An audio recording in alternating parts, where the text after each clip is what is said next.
Yo, this is a motherfucker who needs no introduction. You are watching Breaking Records Radio. So when the releases started coming out, Let It Be, The Hills That's Real, or even like the M.O.P solo material, like To the Death, where were you at that period of time?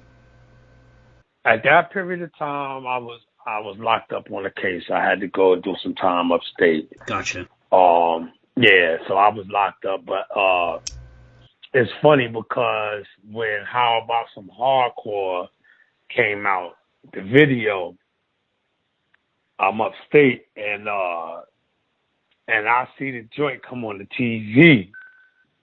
You know what I'm saying? Now, I had been away for a little while, but again, you know, I knew that everybody knew how to do their thing, but I didn't know that they had made a joint. Now, I heard about when Fame made The Hill That's Real.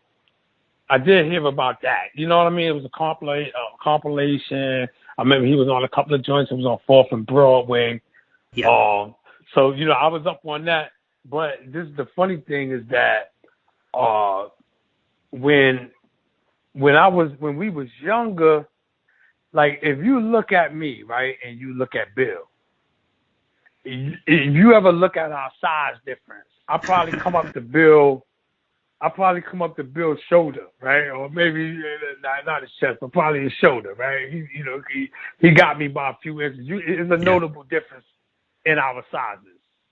Now, mind you, when we was younger, I was that size to him. You know what I'm saying?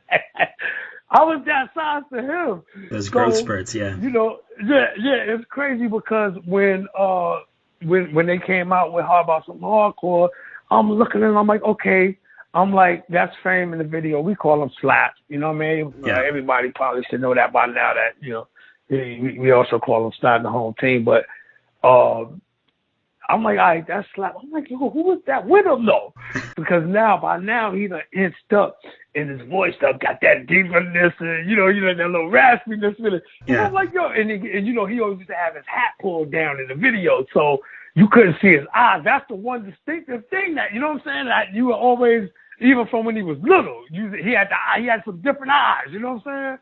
So you couldn't see his eyes. So I'm like, yo, who is that?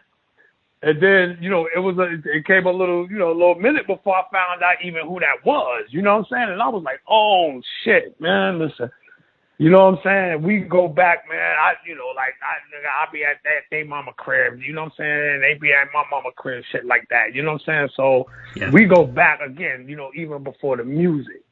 But, you know, as it turned out, when The Hill That's Real had dropped and when How About Some Hardcore had dropped, I was away. So when I got back, by the time I got back, When did you end up getting back? What year? Oh, had to be, I think it was like the... Because your solo comes out in 97. Yeah, I think it was... Yeah, but when I came out, I was on work release for 2 years. Gotcha. So I would be back, you know, in and out or whatever. But during that time was when, you know, How About Some Hardcore was still banging, and they had just wrapped up the album.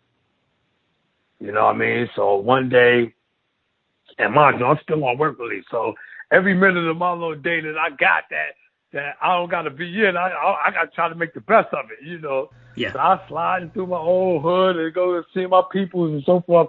I run in the Slap, and it just so happened, since I've been home, you know, I ran up in the studio a couple of times and laid down a little stuff.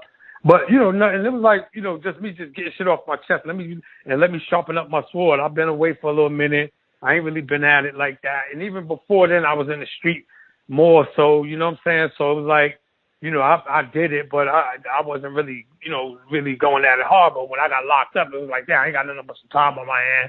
You know what I'm saying? I got ideas on my head. Let me go ahead and put these motherfuckers down on paper and kind of, you know, fuck with it, you know? Yeah.